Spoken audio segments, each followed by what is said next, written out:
thinking about you right now. Wondering if I can come through and I can lay it down. I'ma come through with the flowers. Wine on deck, your body, girl, I'm gon' devour. I've been thinking about it all week. You got me on my feet. You got me thinking, damn, could this be the right thing for me? Could you really be the right thing for me? Scrolling through my phone, looking at Instagram. Saw your picture and it had me just like, damn, I need to hit her up for a drink or two. We can go ahead and get it in for a week or two.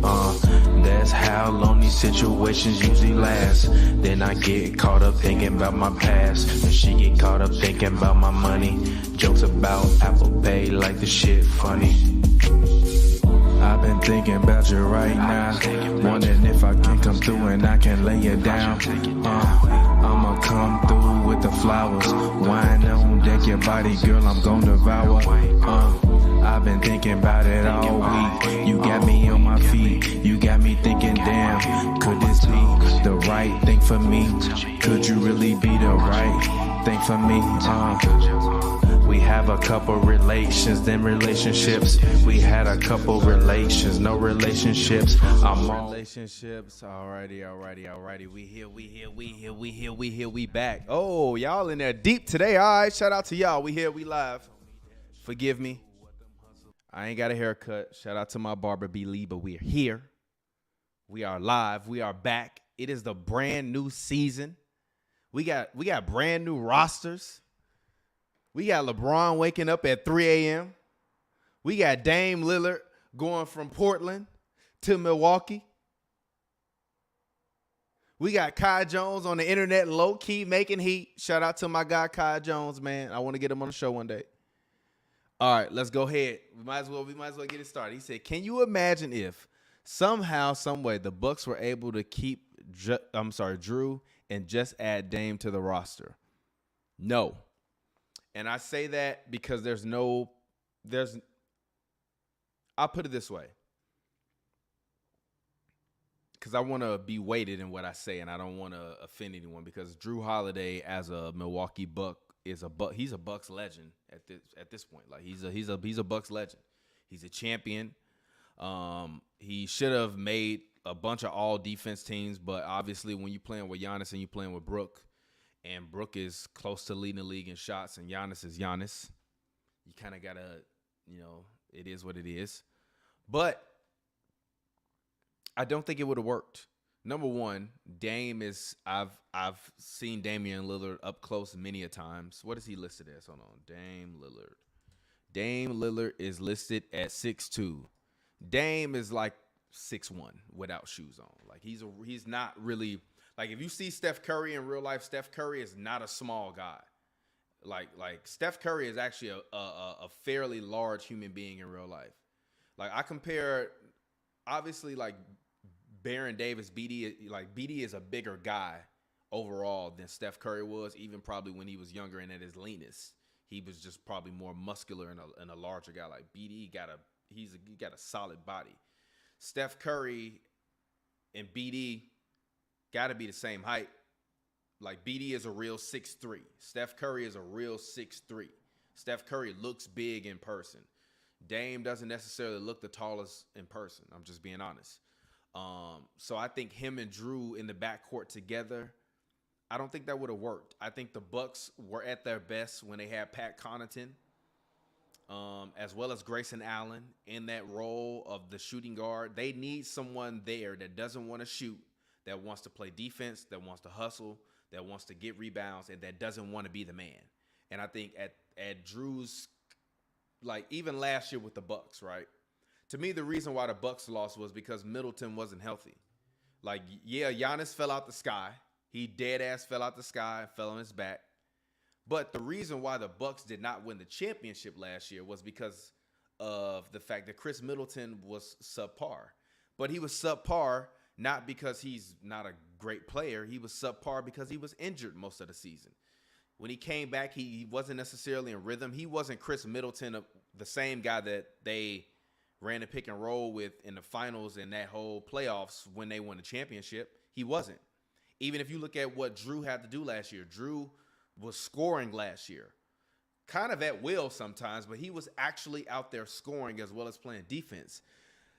Him and Dame in the backcourt with Middleton and Giannis in the front court and Brook Lopez is not enough basketballs to go around. I think a guy like Pat Connaughton will fit perfectly in that role. I'm sure people will want other people to start. But honestly, I wouldn't mind the Bucks actually moving Middleton up to the 2 and just say, bro, when you get the ball, your only goal is to shoot. We want you to shoot and play defense. Like, I think his secondary role as being the secondary shot creator for the Milwaukee Bucks oftentimes led to Giannis having the ball at the end of the games, and he was really forced to create. And that's not what he does. Like, I love Giannis, but Giannis is not at his best when he's creating. Giannis is at his best when he is running, getting wide open shots, getting layups, getting alley-oops. He's not the best when he has the ball in his hands. He's also not the best when you just running pick and roll, pick and roll, pick and roll, pick and roll, pick and roll, pick and roll, pick and roll, pick and roll, pick and roll with Giannis. But at the end of that pick and roll, Giannis is the person with the ball all the time. Like, if Middleton isn't properly healthy, that means Drew Holiday is running that pick and roll with Giannis, which means that when it comes down, when rubber meets the road, I'm giving Giannis the ball to take the shot. Dame not going to do that. Sometime they going to pick and roll and two defenders going to dive to the rim with Giannis, and whereas Drew Holiday might hesitate to take an open three, or that might be a 2 steps in mid-range shot, or a Middleton that's a 2 steps in mid-range shot, or Middleton that's a not so confident 3-point shot. Now you got Dame Lillard there, top 75 all time, bro. If they like, you can't even double them on who you doubling on a pick and roll? And let's just say you decide to double both of them, have somebody play off of their man a little bit, sag off of them a little bit. That means Middleton got wide open shots, Connaughton got wide open shots. And in Connaughton, the type, he'll take a pump fake and be at the rim. And if they double in on Giannis, which means you got 2 men attached to Giannis, Connaughton got the chance to drive right to the rim, get easy layup opportunities. I also think I believe they still have Beauchamp. I really like Beauchamp. I think he's someone that they need to develop. I think that he is someone that can create for them, and he might not be a star for them, but he could be a Devin George type of guy for them. He could be trying to think of some guys that'll fit. He could be a Ronnie Brewer type, even though Ronnie Brewer couldn't score at all. But you get what I mean in terms of like the Ronnie Brewer's role when he was on the Bulls was to get the ball, rebound, hustle, and play hard. And I think if Beauchamp can do that, the sky's the limit for them. So to me personally, when I'm looking at the situation, I like when Giannis fell out the sky, right? Fell on his back. Joel love to say that's an excuse. All right, cool. I'm not even going to use that as an excuse. He came back. He played well. And I'm not reading y'all comments. I'm going to wait until my rant or my talk is over. He came back, right? And he played very, very well. But if you looked at those games, that team was easily defended. Like, I was listening to one of them commentators. I think it was either Charles Barkley or Stephen A. Smith. They talked about how Giannis had to take 15 free throws in a game or something like that, 17 free throws or whatever. That's not happening, as they mentioned, with Dame Lillard in the game. Gee, if I'm Dame and it's 3 minutes left in the game, Giannis, get the fuck out the way. This bitch is going up. It's going up. It's going up. It's going up. It's Dame time. If I'm Giannis for minutes 1 through 45, I should be thinking Shaquille O'Neal in 2000. And then from minutes 45 to minute 48, I should be thinking Giannis from when Jason Kidd made me the point guard, and my goal was to get other people shots. Because they're going to hack a Giannis, but the NBA has made it kind of harder. But also, it's harder to do a hack a Giannis when you have Dame Lillard. When you have Dame Lillard in the game. A hack a Giannis with Dame Lillard in the game. I want everybody to repeat that 5 times. Hack a Giannis with Dame Lillard in the game. Someone else is going to say that this team is running the hack a Giannis with Dame Lillard in the game. I don't know how this is going to work out, Bob. But my point being, if I'm Dame, I'm getting that bitch up. I was looking at their numbers. To me, realistically, we gotta figure out a name for Giannis and Dame. I don't like Freak Time. Freak Time is like, I don't like that. We got to come up with a new name for them. All right. But the Giannis Dame combo together, right, is lethal. You can't double either one of them. You got Middleton on the wing. Brook Lopez can shoot 40% from 3. Pat Connaughton can shoot. Actually, that's Pat Connaughton. I think Pat Connaughton. Pat Connaughton for his career is a 35% three-point shooter, but in 2021-22, he shot 39.5% from the three-point line. I think Pat Connaughton will get a lot more easier shots in the game with Dame Lillard than he would with Jrue Holiday. And it's no disrespect to Jrue Holiday. I actually want Jrue Holiday to come to the Clippers. To me, that lineup would work better than the Bucks lineup. And the reason why it would work better is because Paul George, I love PG. I love the podcast. But I want to see the playoff and the on the court match the greatness of the podcast. I love PG. PG is a very, very nice human being. Great guy to talk to. Always answers my questions. Very respectful guy. Lovely human being. But I need to see it this season. I need to see him bring the intensity. I need to see what he said he was going to do in that slam cover happen in actuality. But I don't necessarily think Paul George is best at point guard. I think Paul George is best when he's at small forward. But the problem is Paul George is not a top 3 small forward in the league if he plays small forward. But if he plays shooting guard, he could be a debatable top 3 shooting guard in the league. That's the problem. It's kind of he in LeBron, KD, shadow, right? So it's kind of hard to kind of escape that realm, right? And even as Giannis was kind of shifting down from point guard to small forward, power forward, PG was kind of in that wing realm. Now he really plays more on the perimeter. But if you put Russ, Jrue Holiday, PG, Kawhi, and Zubac out there, that's a crazy squad.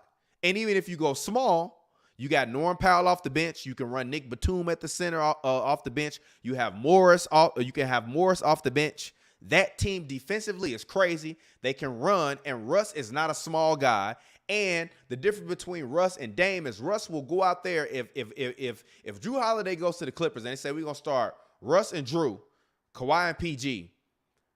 Ty Lue gonna go to Russ and say, Russ, every night I need you to get me 12 points on efficient shots going to the rim. I need you to give me 8 assists, and I need you to give me 8+ rebounds a night. And I only want you to take 1 or 2 threes a game, but only if they open. If they not open, attack and try to get someone else a shot. Jrue, I want you to do what you did in Milwaukee last year. Jrue Holiday last year, I believe he averaged, hold on, let me see. Let me double check. Jrue Holiday last year in Milwaukee averaged 19.3 points a game. And he averaged 7.4 assists, 5.4 rebounds on 47.9% shooting. If I'm Ty Lue, I'm saying, Jrue, I want you to do what you did last year in Milwaukee. Just a little bit less on the passing. Take it back to your early days when you was playing and you wanted to go get buckets. And I want you to go get buckets and take the other team's perimeter offense. If we playing the Phoenix Suns, Bradley Beal should not exist in that game. And then that means PG get to take out Devin Booker and Kawhi get to guard Kevin Durant. And who cares who Russ guards? Who cares about the Zubac-Nurkic matchup?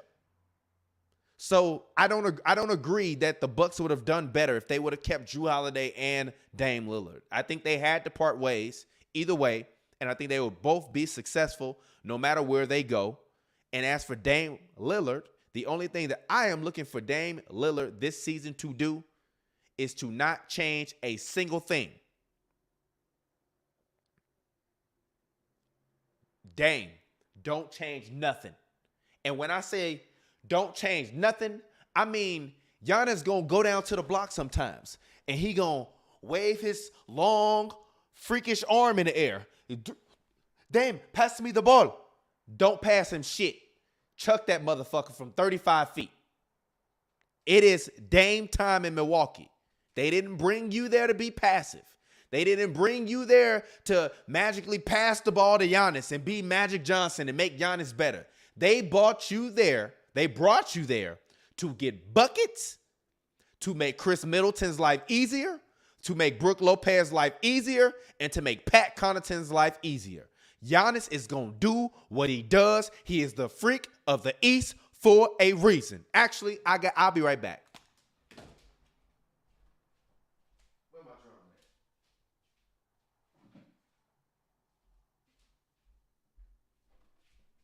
drum at? Had to get my drum. We got Dame time and we got Freak of the East together. Woo. Had to get my drum. Freak of the East. Freak of the East. More than the sheets. Freak of the East. He got Dame. Freak of the East. Freak of the East, G. And to me, Dame Lillard, there should be no reason as to why you should not average more than 28 points a game. There should be no reason why you should not average more than 6 assists a game. And I'm going to issue you a challenge. I'm going to issue Dame Lillard a challenge. Guess what my challenge is? My challenge for Dame Lillard is to take the same step that Steph Curry took.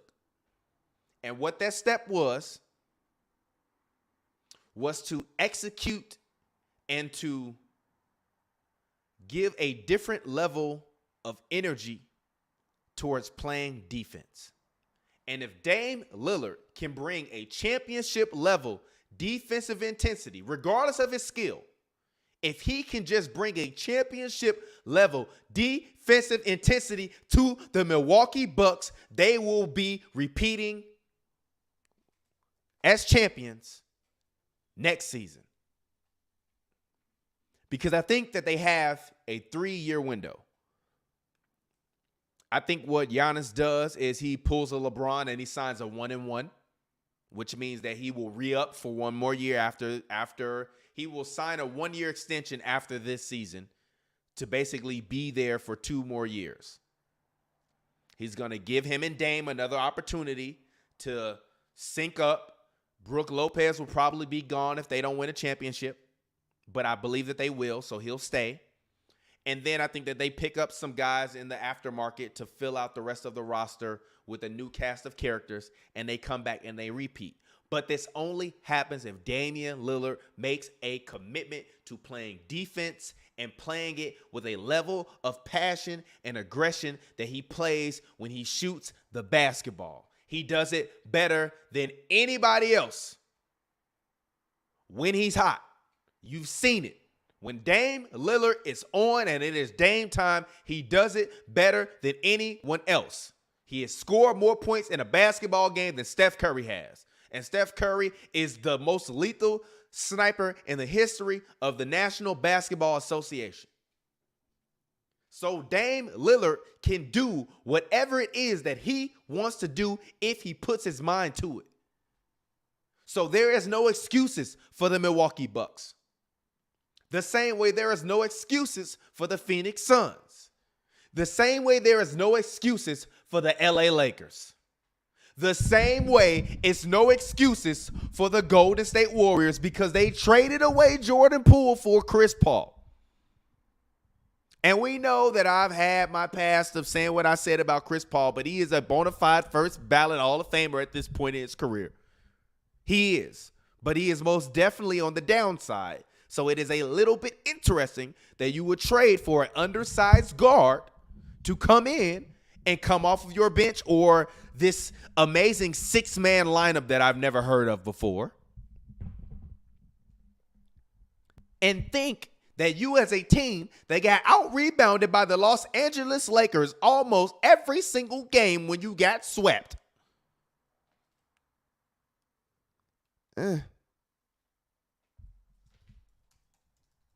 Actually, did it? Yeah, I can see it. I'm just saying, man. I'm just saying. All I'm saying is,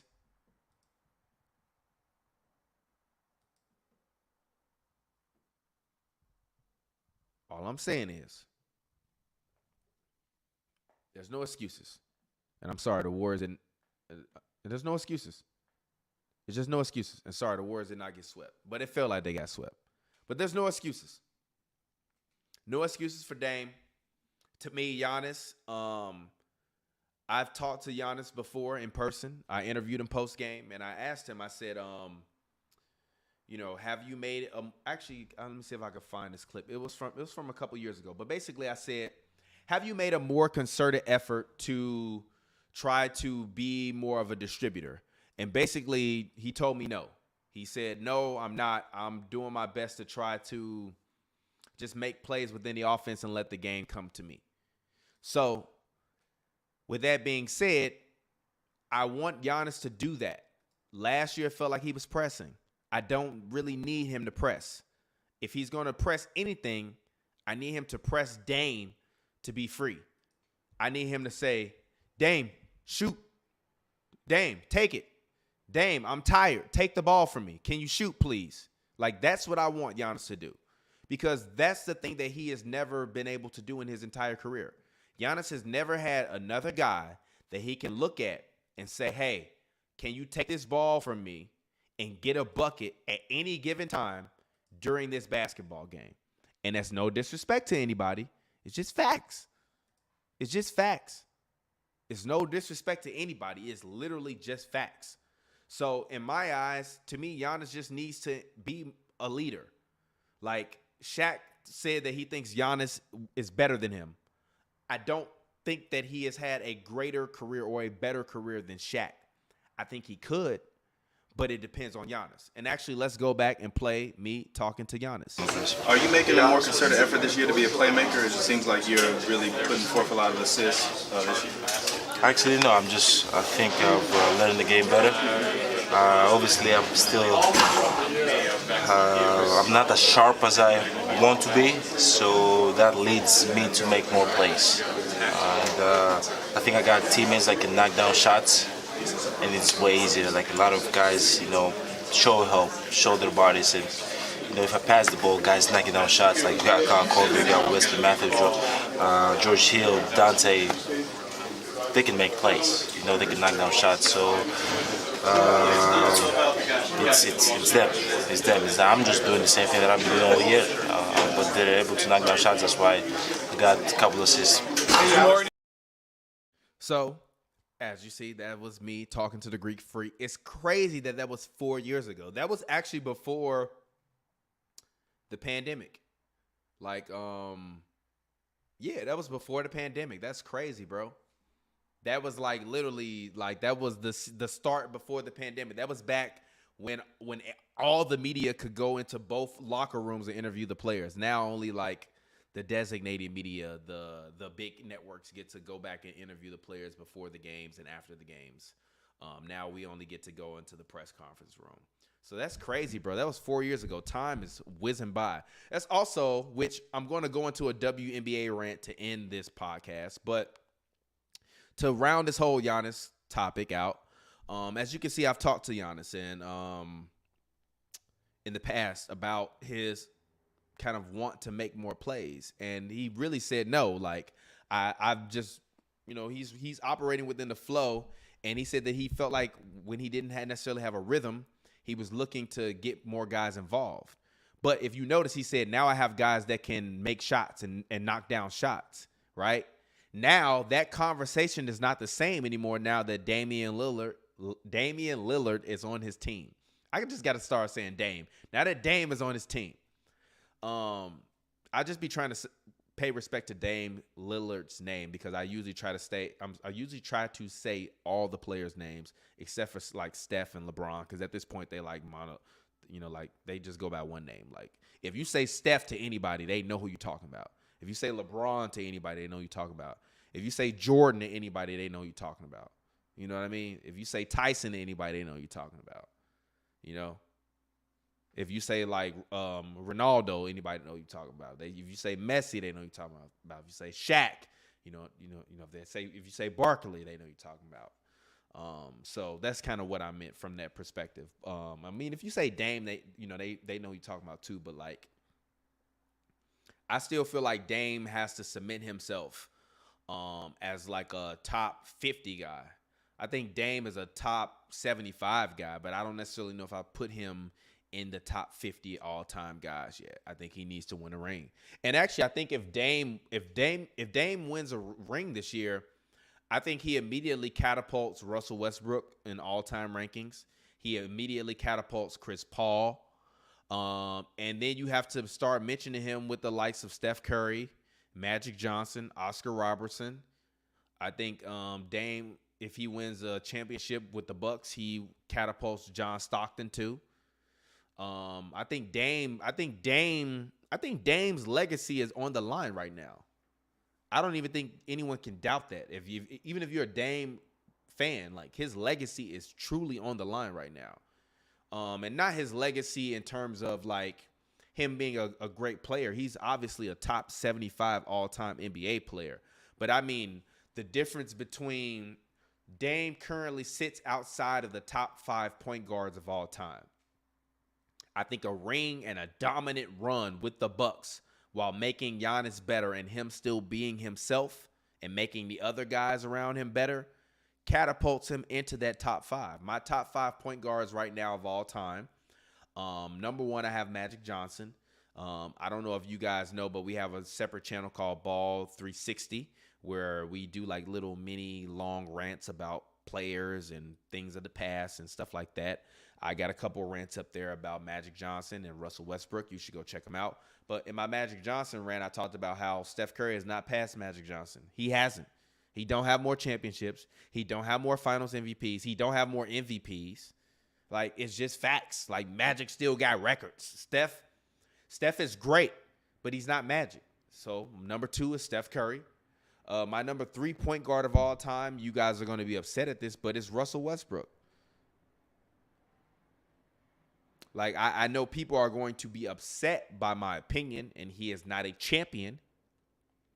But I don't think you can name any other point guard with his, like, resume. And he's been to the finals. I mean, I guess by proxy, because I'm from Chicago, actually, okay, I take that back. Zeke is 3. So I got Magic Johnson 1, Curry 2, Isaiah Thomas 3. Then I got Russell Westbrook 4. Then I have Gary Payton 5. Then I have John Stockton 6. Then I got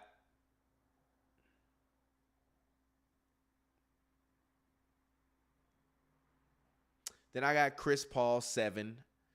He's finally made it into my top 10. I didn't mean that disrespectfully. I meant that honestly. Then number 8. Actually, it depends. Is Luka a part of this conversation? If Luka's a part of this conversation, then I have Luka as the 7th greatest point guard of all time. Like, he's better than all of them.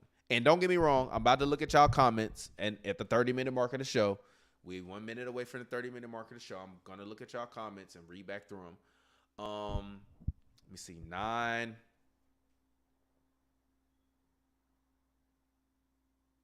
I don't know. 8 is about as far as I go. But actually 8 would probably be Dame. Actually, no, 8 is Chris Paul. And then 9 is Dame, theoretically. And then 10, you would probably have to put Oscar Robertson. But honestly, you probably put you have to put Oscar Robertson at number 10.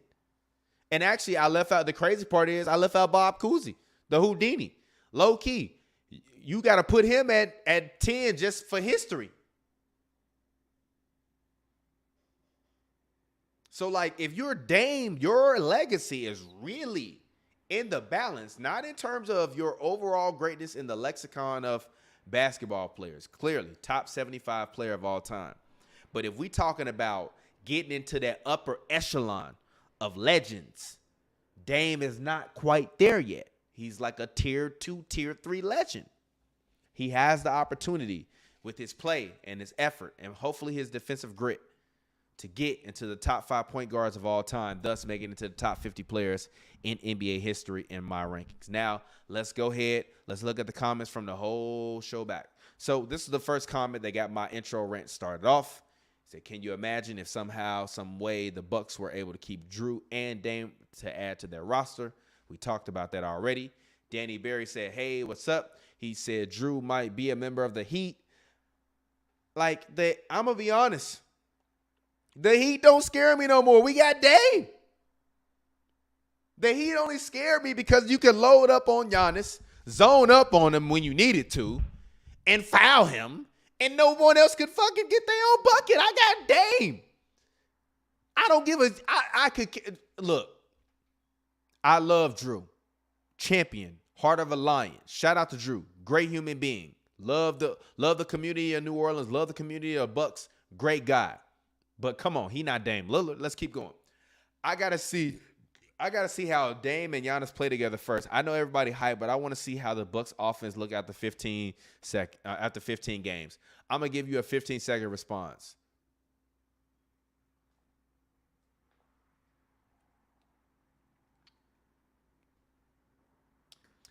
You do good, dope. That's my response. He said, yes, I agree. Shout out to my guy, Greg Anthony. He said, how soon do you think Middleton will be back and ready to go full throttle? Is Middleton still hurt? I thought he was good now. He not good? He should be good now. He played in the playoffs. And no, I think he good. He should be good to start. Shit, he better be ready to play.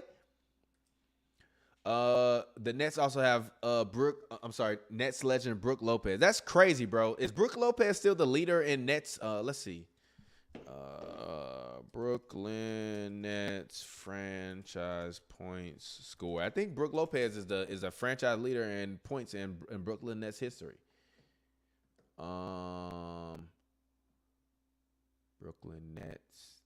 No, not games. Where the points at? Yeah, it's Brook Lopez. Brook Lopez is still the all-time Nets leader in points with 10,444 points, which is 4 more points than Buck Williams and 2,310 more points than Vince Carter, which is crazy. We need Brook Lopez's jersey in the rafters immediately when he gets retired. So, Fresh says, what's your NBA Finals prediction? My NBA Finals prediction is the Denver Nuggets versus the Milwaukee Bucks, and I get the matchup that I want. I get David and Goliath. Actually, take that back. I get Goliath versus Goliath. Last year, I thought that the Denver Nuggets were David, even though they were able to, play as well as they did, get the best record in the West. I still looked at them as like the little small kid with rocks in his hand trying to hurl them at a giant. And I didn't necessarily know who that giant was, but the giant was the NBA and getting through their roster and all the other stuff. So, bravo. Congratulations to, Jokic. Like, to me, Jokic is now a top 75 NBA player of all time. Actually, I'm lying. Nikola Jokic is a top 30 basketball player of all time. And honestly, if he win one more ring, he's going to be a top 20 player of all time. He's easily a top 15 regular season player of all time. Just look at his numbers, look at his statistics, look at the MVPs. He honestly, in retrospect, and I'm going to talk about this as I end the show with my WNBA rant. Racism is the reason why Nikola Jokic lost that MVP last year. Y'all was so focused on this white man winning MVP again that we stopped even looking at how great he played, and Embiid won it. In retrospect, what Embiid did was smooth. But to me, it was like what Asia Wilson did in the WNBA this year. She played great. She put up all-time numbers for that franchise, all-time numbers for herself. They won a bunch of games, whoop-de-doo. But without Embiid on that team last year, that team still makes the playoffs and the play-in. Without Asia Wilson, that Aces team still makes the playoffs, and honestly, they still might be a top 3 seed. Without Jokic, the Nuggets are not good. Let's keep it a bean. He is the engine that makes that machine go. Without Breanna Stewart, the New York Liberty wouldn't be good. They would be like the 8th. I mean, they would be the 9th to 12th seed. They would have been fighting with the Sparks and the Atlanta Dream to get to the 8th seed so you can maybe make the playoffs. The Nuggets wouldn't be a playoff team without Jokic for a whole season. So, to me, Nuggets, Bucks. He's the guy. Says, Fresh says, yo, Drew Holiday on the Clippers, laugh out loud, TPJ spitting, team full of locksmith. Yes, sir.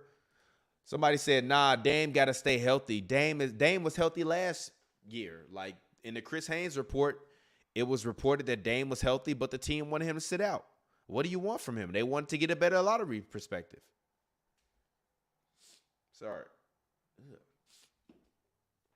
But somebody says, preach, agree.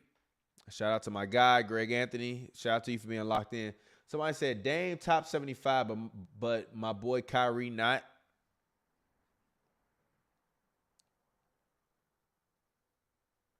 My question to you, Fresh, is Kyrie Irving a top 15 point guard of all time?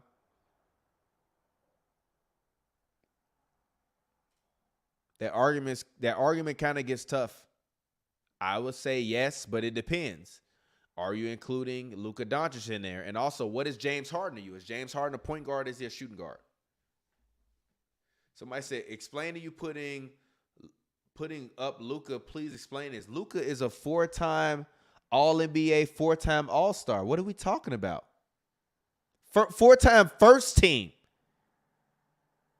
Do your Googles, Alexis. No disrespect. Shout out to you. I appreciate you for watching. Shout out to all the ladies that watch. But let's be honest. Luka, 4-time All-NBA, 4-time All-Star.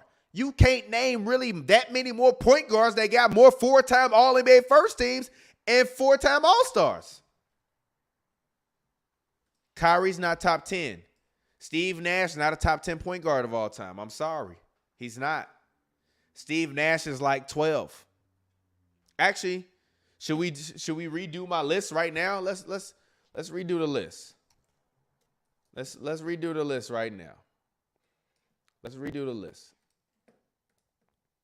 I get to share a screen. Let's see. Share a screen. I'm gonna share the text edit. All right, let's go. We in the building. A shout out to you, Alexis. Now we gonna do it now. We're gonna make the list. All right, let's go. Large font so y'all can see it. TPJ's top 10 point guards of all time. Let's actually make that bigger. Boom. There we go. So 1, Magic Johnson. 2, Steph Curry. No. Steph got more rings than Zeke. Okay, never mind. Zeke Thomas. Talking about Isaiah Thomas. I don't know how to spell his. I think that's how you spell it. Let me see. Yep, that's how you spell it. Number 4, I said was who? Who did I say was number 4 a while ago? Damn, who did I say? Oh, who did I say was number 4? I forgot. Y'all type in the chat. Who did I say was number 4? I forgot who I said was number 4. TPJ looking mad ugly. I've been ugly my whole life, but my daughter beautiful, so it don't matter.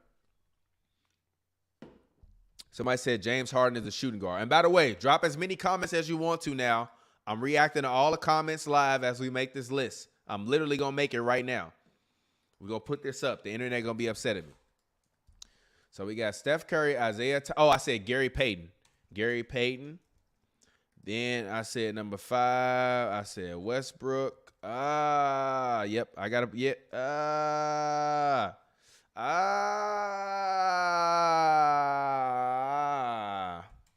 right. I'm sorry. For history's sake, I'm putting Bob Cousy in there. I watched some highlights of Bob Cousy. I'm like, yo, if Bob Cousy was in the league right now, he would be going crazy right now, bro. Bob Cousy. I got to put Oscar Robertson up there. Then after that, stop saying get Westbrook out of there. He an MVP.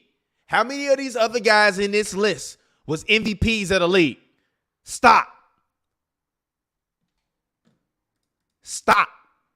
FaZe Timmy Turner. Get your FaZe Timmy Turner, Lil Boot, Lil you should have picked Squirtle head having ass out of here. Stop playing with Russ, G. Walt Frazier is not a top 10 point guard of all time. No disrespect to Walt. Shout out to Walt. You wildin' though, bro. Stop. All right. I got John Stockton, leader in assists. Then after John Stockton, I got Chris Paul. He been to a finals. Then I got Dame Lillard. Then I got Steve Nash. Steve Nash has never been to a finals. And the crazy part is, Alexis, because I know you watching this, Steve Nash is my favorite point guard of all time. I mean, other than Derrick Rose. I'm just saying. Now we got to start thinking.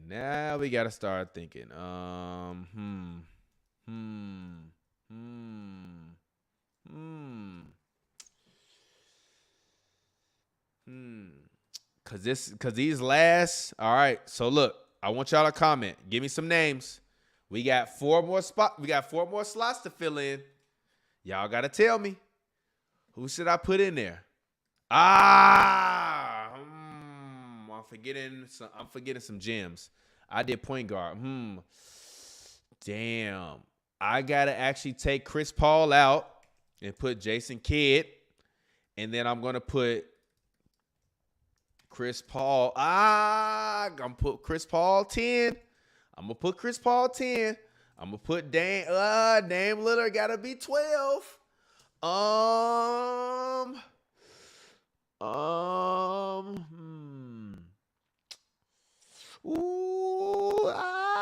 gotta kick somebody out. Oh, I'm sorry, John Stockton. You gotta go down. John Stockton gotta go down. Actually, Chris Paul gotta leave. I gotta put my guy in there. Mon ami, Tony Parker. Y'all gonna be mad at that one, but I gotta put Tony. I got to put T Pizzle in the pizzle. I gotta put T Pizzle in the hizzle. Hold on a minute. Y'all finna be real mad in the comments. But I gotta put Tony Park in there. All right, we got Dame Lillard. Is Luka point guard already? Ooh.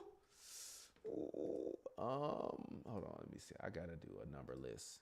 I gotta number this list. Hold on. I gotta number this list real quick. Hold on. Come on, G. I hate this shit. I'm trying to number. I gotta move it around. All right, okay. Ooh, I really want to put this guy. Yep, I gotta. I gotta do it. I gotta do it already.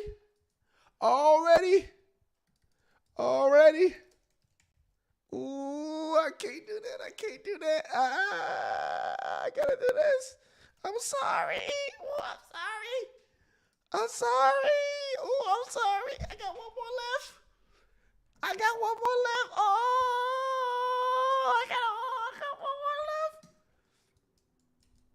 Oh, I got one more left. All right, that's my list, and I'm sticking to it.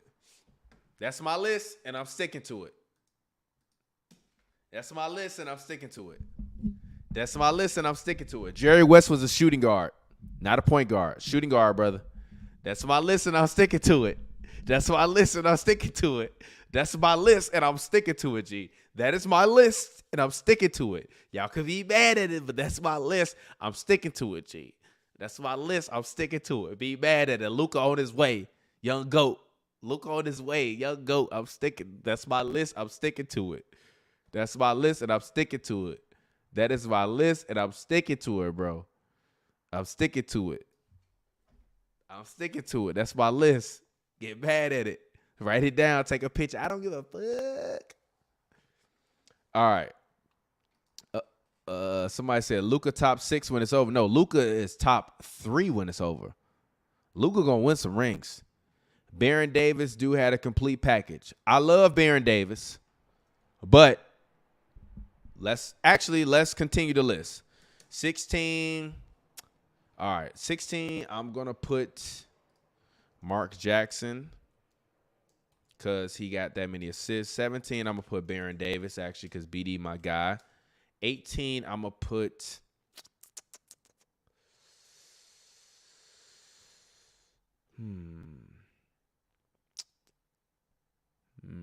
That's interesting. 18. I'm going to put Rod Strickland. And then 19, y'all going to be mad at this, but he a legend. 19, I got Kenny Anderson. 20, I really like this guy, but 21, I take that back. I take all of this back. No, I'm not going to take it all back. There we go. That's much better. And I'm going to actually put... I'm going to put...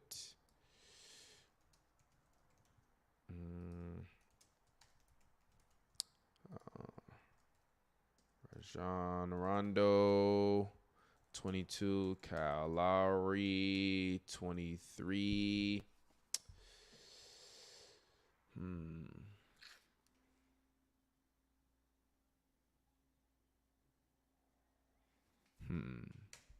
That's 23 is interesting. Rondo is a top. Yeah, you lying, G. Stop lying, G. Shout out to you right about that. Rondo is. Chauncey Billups not top 25 all time. That's not true. You got guys. Actually, I forgot. Walt Frazier. Actually, I'm going to put Rondo here, and I'm going to put Walt Frazier. And then 25, I'm going to put...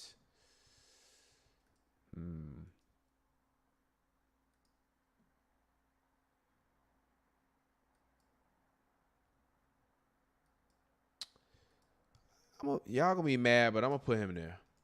I'm gonna put D Will in my top 25 all time. I gotta put I'm putting D Will in there. Yeah, G. That's my top 25. Billups is not better than Kyle Lowry. You're a liar. You're literally a liar. And my bad. Yeah, I got all these comments up. I left that comment up mad long. But that's my list, bro. That's my list. I'm sticking to it. I got Magic Johnson 1. I got Steph Curry 2. I got Isaiah Thomas 3. I got Gary Payton 4. I got Russell Westbrook 5. I got Bob Cousy 6. I got Oscar Robertson 7. I got Tony Parker 8. I got Jason Kidd 9. I got Luka Doncic 10. I got John Stockton 11. I got Steve Nash 12. Chris Paul 13. Kyrie 14. Dame Lillard 15. Derrick Rose 16. Baron Davis 17. Mark Jackson 18, Rod Strickland 19, Andre Miller 20, Walt Frazier is number 21, Kyle Lowry number 22, Penny Hardaway number 23, Rajon Rondo 24, Darren Williams number 25, and that's where I'm gonna leave it at right there. My top 25 point guards of all time. The internet is gonna be mad about it. Read it and weep, you losers. I don't care.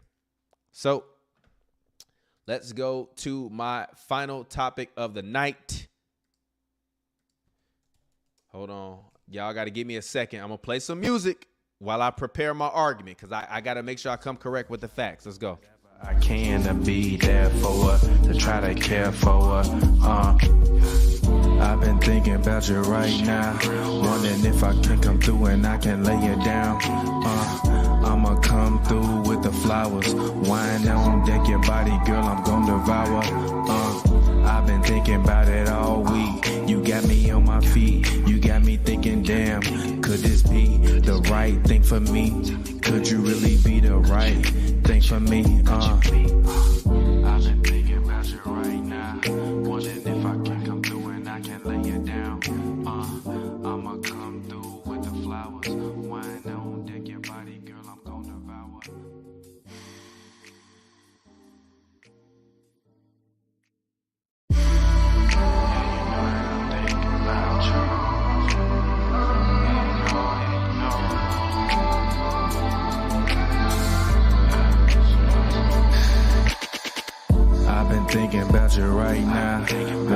if I can come through and I can lay it down. I'ma come through with the flowers.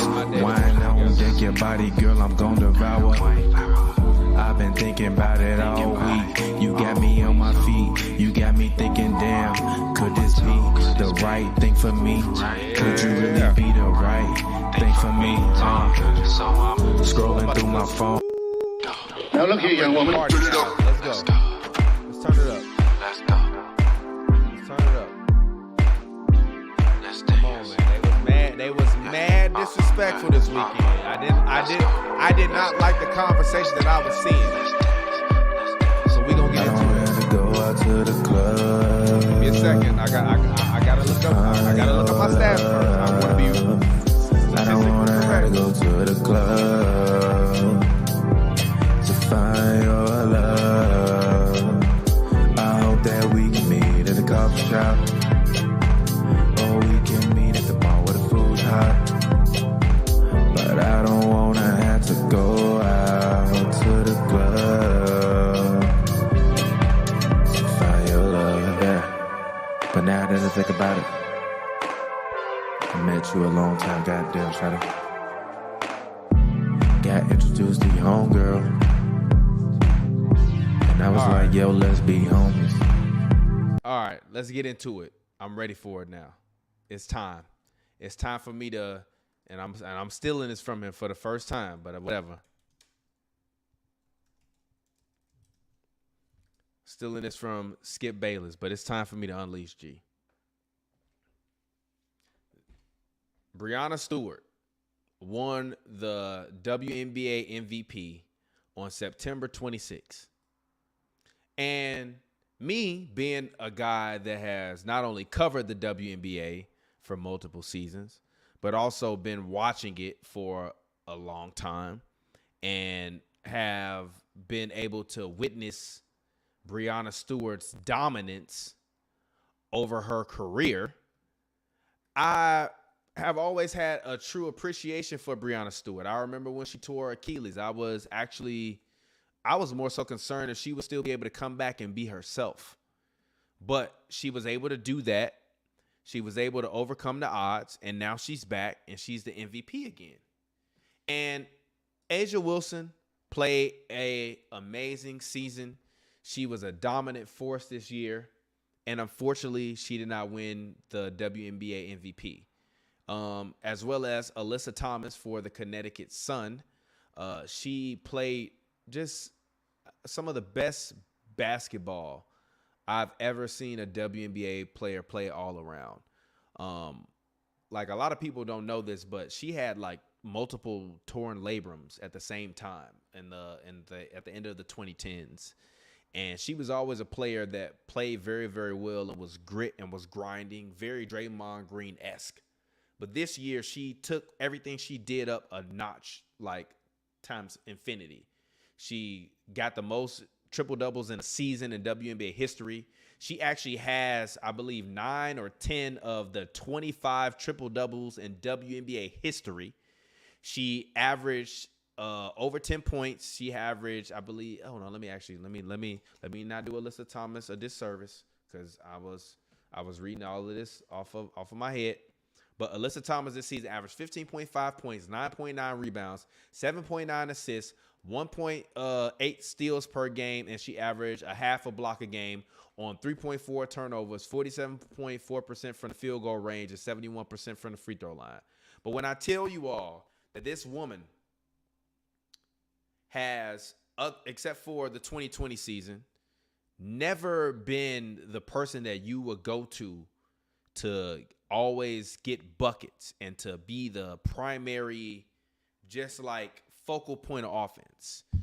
She wasn't. She was always a player that played very, very hard. She got rebounds. She got assists. But this year, her level, her intensity, most field goals that she's ever taken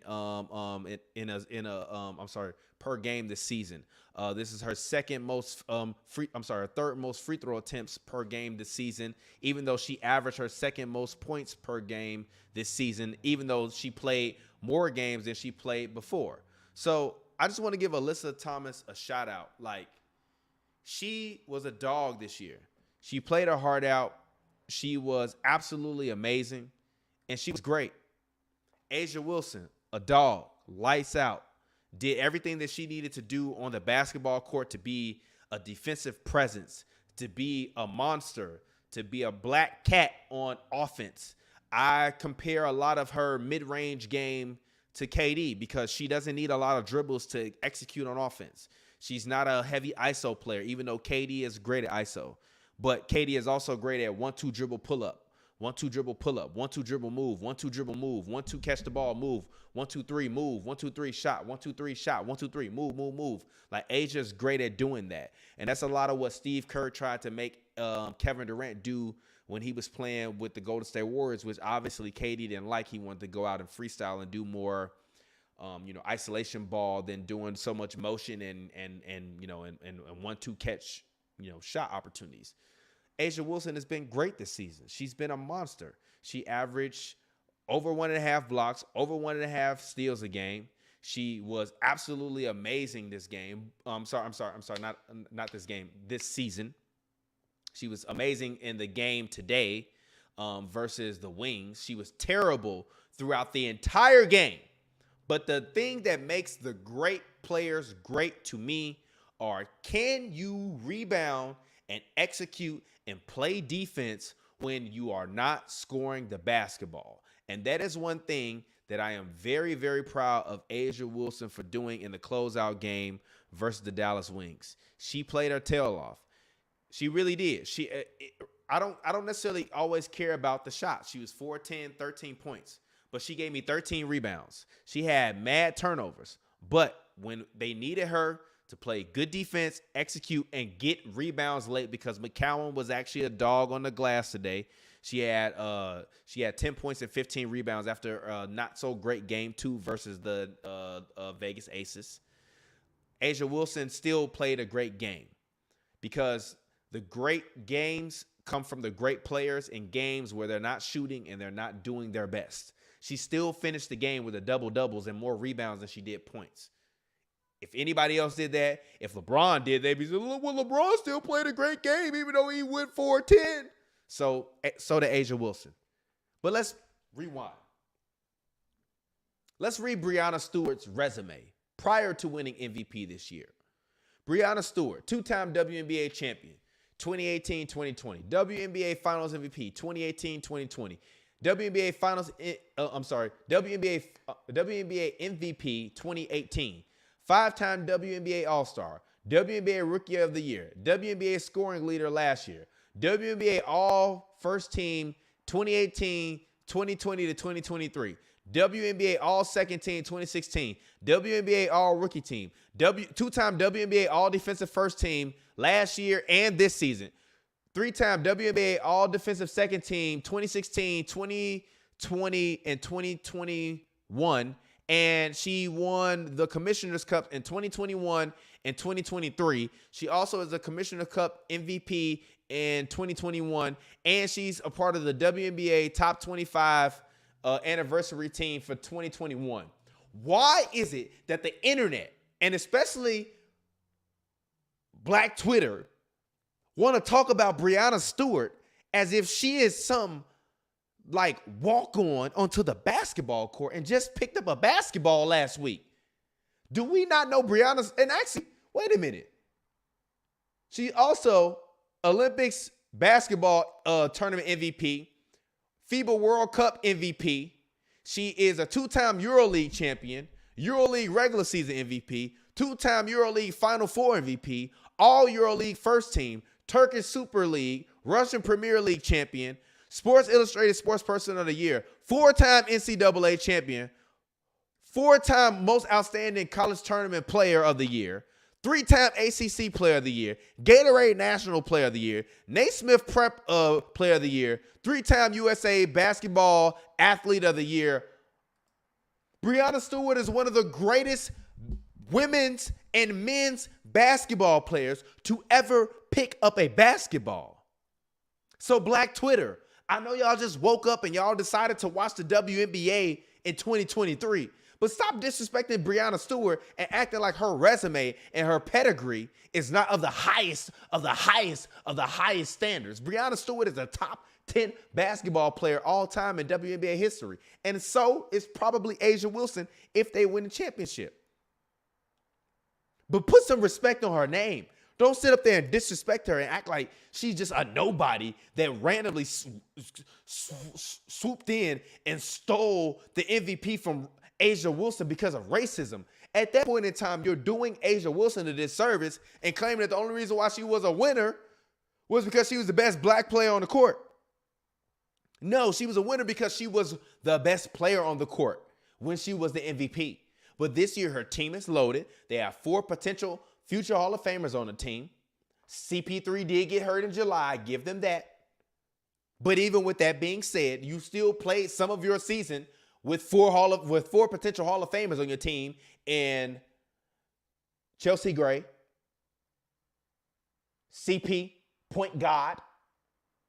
You got Kelsey Plum, point guard. You got Jackie Young, young star. You got Candace Parker, 4th Hall of Famer. And then you got A'ja Wilson, the 5th Hall of Famer. Running that team out after you win a championship is unfair. It's like adding KD to the 72-10 Warriors. So I'm sorry, KD. No, you're not the MVP that year. I'm sorry, A'ja. No, you're not the MVP this season.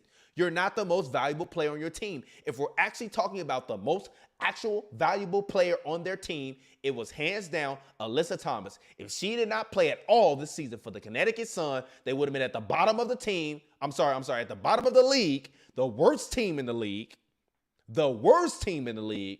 trying to compete to see if they can get Angel Reese or if they can get Paige Bedeckers or if they could get any of the other top players that are coming out.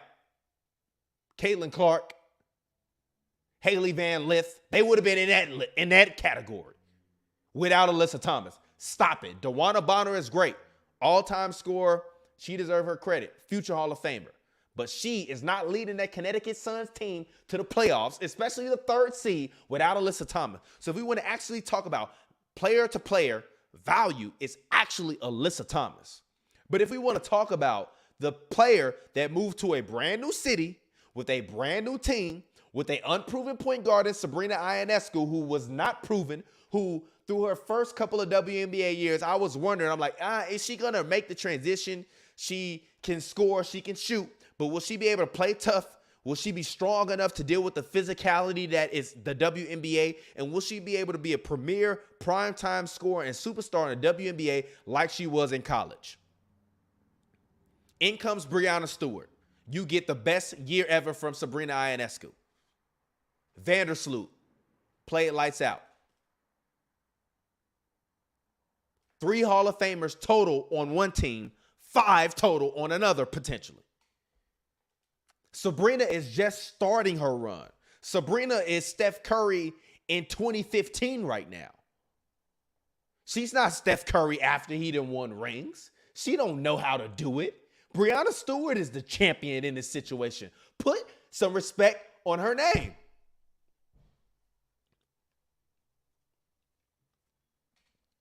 Put some respect on her name. Y'all talking mad disrespectful, mad saucy on the internet, acting like Breanna Stewart is not who Breanna Stewart is. And A'ja Wilson played amazing this year. Lights out. But coming to a new team with an unproven point guard, with your shooting guard, I believe Vandersloot, this is her first year on the Liberty. Hold on, let me double check. I believe this is her first year. She was just on the Sky. Hold on, wait a minute. Am I right? Hold on, wait a minute. I gotta go back. I just want to make sure because we know that the Twitter is going to be an upheaval. I believe this is Courtney's first year as a New York Liberty guard. Let me see. Why don't Basketball Reference pop up at the top for WNBA players? Yes, this is her first year on the New York Liberty. So I just had to double check my facts, triple check, because I knew I was right. Elevating Sabrina Ionescu coming up after her first initiation and phases in the WNBA, not necessarily gaining her footing. Then you get agent Courtney Vandersloot from Chicago, and although she has been an all-star the past 3 years, she's 34 years old. She is getting up there in age, and I'm not saying that disrespectfully. I'm just saying that honestly, she is 34 years old. Sabrina is 20 years old. It's a 14-year age gap. It's larger than me and some of my younger brothers, right? Sabrina had a solid year last year. But when you look at her stats from last year, she shot the ball 1.5 times more per game. She technically shot more threes this year, but she shot 11.5% higher this year from the three-point line. She actually took 2.4 less two-point shots this year, and her effective field goal rate this year went up 7% from last year. And her free throw percentage went down a little bit, and her rebounds went down a little bit, obviously, and her assists went down obviously because you have Vandersloot there as well as Stewie holding the ball. But she had less turnovers and only 0.4 less points than last year on 1.5 less shots. That only happens if Breanna Stewart is there to help steward them into wins and to help them and their offense grow, to help Sabrina get easy open looks, to help Sabrina say, hey, I don't always have to create and make the shot. I can just take open threes all game long and take my three-point shot attempts up one a game from 6.9 to 7.9 because now Breanna Stewart's gravity is so heavy, and I have Jonquel Jones, former WNBA MVP, there to take up some of that gravity. Now I have the ability, and I'm sorry, I left Jonquel Jones out of there earlier, so it's technically four Hall of Famers for the Liberty, 5 for the Aces. But as I mentioned, Vandersloot is aging. Sabrina is young. Sabrina will be a Hall of Famer. She is not a Hall of Famer yet. She will be, but she is not yet. And I think Jackie Young will be a Hall of Fame level player in the future, even though she is not yet. But I do believe that to be true for both teams. So if I'm looking at it, I got 5 Hall of Famers on the Aces, 4 on the Liberty. But when you look at Jonquel Jones was not, Jonquel Jones was not MVP caliber Jonquel Jones. Jonquel Jones was even an all-star this year. She played every game. She averaged 11 points and 8.4 rebounds. When she was the MVP, she averaged 19.4 and 11.2. But you know why you can't do that? Because you have the presence that is Breanna Stewart on the court, stewarding your franchise into wins and into relevance. Breanna Stewart this year, first player in WNBA history to record 4 40-point games in a single season. She was the AP Player of the Year for 2023. All WNBA defensive first team. All WNBA All-Star captain. 2023 Commissioner Cup. They won that this year, even though Jonquel Jones won the MVP because Breanna was a little bit off that game. She was the Eastern Conference Player of the Week 6 times this year. 3-time Eastern Conference Player of the Month. She averaged 23 points per game, 9.3 rebounds, 13.8 assists per game, 1.6 blocks per game, 1.5 steals per game, and she led the league in wins above replacement. She was a single-season franchise record in terms of points and rebounds. She had the single-season franchise record in tying 2020. She had the single-season franchise record tying 2020 double-doubles, and she had 7 30-point games. The second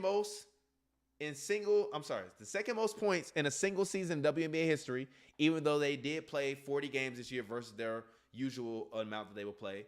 She was second in scoring, third in rebounds, third in total blocks, third in double-doubles, 8th in steals, fastest player in WNBA history to reach 4,000 points, and she led in offensive win shares as well. And she also averaged a block and a half a game and a steal and a half a game. So the disrespect to me is just a little confusing. Is it Uchi Wally or is it one Mike? Why is Black Twitter screaming racism? It's not racism. It's not racism. Black Twitter. Breanna Stewart didn't win the MVP because of racism. She won it because the narrative was better. Alyssa Thomas was the underdog. She actually cannibalized a lot of what Asia Wilson's votes would have been because she was the underdog. But if you look at the situation, it was set up for Breanna Stewart to go to a new market, which you hope would be the biggest market in the WNBA. And hopefully she balls out. Hopefully she sets franchise records. Hopefully she gets a steal and a half a game and a block and a half a game. Hopefully she averages more than 20 points. Hopefully she averages more than 9 rebounds a game. Hopefully she wins. Hopefully she leads the league in offensive win shares. Hopefully she leads the league in wins above replacement. Hopefully she does all of this. Hopefully she makes Sabrina Ionescu better. Hopefully she makes Courtney Vandersloot, who's an aging superstar, better. Hopefully she's able to play with Jonquel Jones, who's a former WNBA MVP who averaged 19 and 11 a game in a season. Hopefully she's able to do all this in this new market, with all this new pressure, with the New York media, with A'ja Wilson doing what she's doing in Las Vegas. And then you get this scrappy Connecticut Sun team that comes up underneath the stewardship of Alyssa Thomas. And they become relevant. They actually push the New York Liberty to have to even finish the whole season out and play every game and not even rest anybody. And shout out to Becky Hammond. She said, well, maybe I rested A'ja Wilson too much at the end of games. Maybe. But to me, she still wasn't the MVP. You still have 4 other potential Hall of Famers on the team. You have the 6th Woman of the Year on the team. You have a great team that's full of depth, that has numerous champions on it. Hundreds of playoff games played.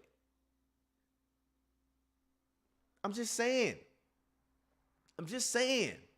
The narrative for Breanna Stewart was set up for her to win the championship if she performed. And she came out and she performed.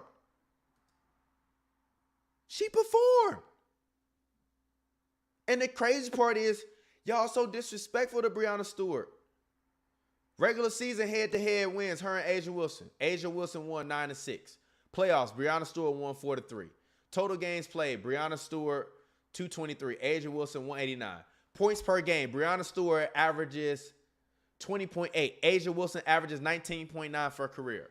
Total rebounds a game, even at 8.7. Total assists per game, Breanna Stewart 3.1. Total steals per game, Breanna Stewart 1.4. A'ja Wilson 1.1. Total blocks per game, A'ja Wilson 1.8. Breanna Stewart 1.5. Field goal percentage, A'ja Wilson 49.1 to Breanna Stewart 47.2. 3-point percentage, Breanna Stewart 36.6 to A'ja Wilson 36. Free throw percentage, Breanna Stewart 83.5% to A'ja Wilson's 80.8. Effective field goal percentage, 52.9% for Breanna Stewart to 49.8% for A'ja Wilson. Breanna Stewart has won 2 championships to A'ja Wilson's 1 championship. Breanna Stewart has made All-NBA First Team 4 times. She's made all WNBA 5 times, compared to A'ja Wilson making All WNBA Team First Team twice, and the All WNBA Team 3 times. Breanna Stewart 5-time All Defense Team. A'ja Wilson 3-time. They're both a 2-time MVP. A'ja Wilson has won 2 Defensive Player of the Year awards, which is interesting because Breanna Stewart has more all WNBA defensive awards, and they're also tied in All-Star awards. But if you look at these numbers head to head, Breanna Stewart is outpacing her. Even in this, I'm just being honest, even in a regular season matchups, Breanna Stewart averages more points, more rebounds. I'm confused at why we have this thing that we have where we're claiming racism or acting like people was tweaking for saying Breanna Stewart was the league MVP. She got the best narrative in the biggest market. Her and Alyssa Thomas' value was like this. A'ja Wilson's value relative to her team, relative to Breanna Stewart's value relative to her team. Breanna Stewart's value is up here. A'ja Wilson is here. Alyssa Thomas's value is here. Breanna Stewart is here. But if you look at Breanna Stewart's numbers, they're so overwhelming, you have to gift that to her. It's not racism. So I know that was a long ass rant, but I had to. I'm tired of it, bro. I'm tired of it. So anyways, man, it's been 2 for 1 show. Next time I get on here, I will preview the season, but I had to talk about Dame Lillard. And also, to round this out, will LeBron fall off this year?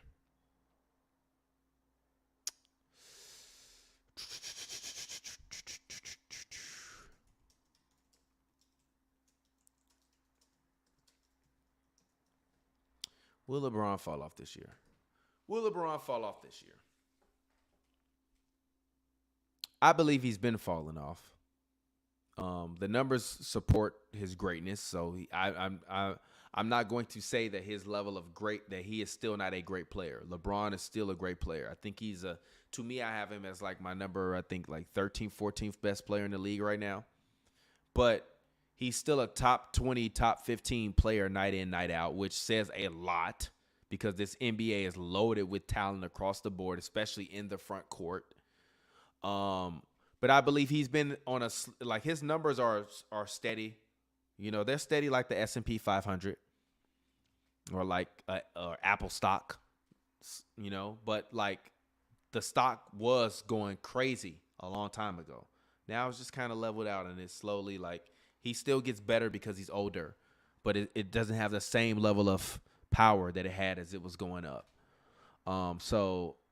This says Ebron. I'm sorry. Will LeBron fall off this year?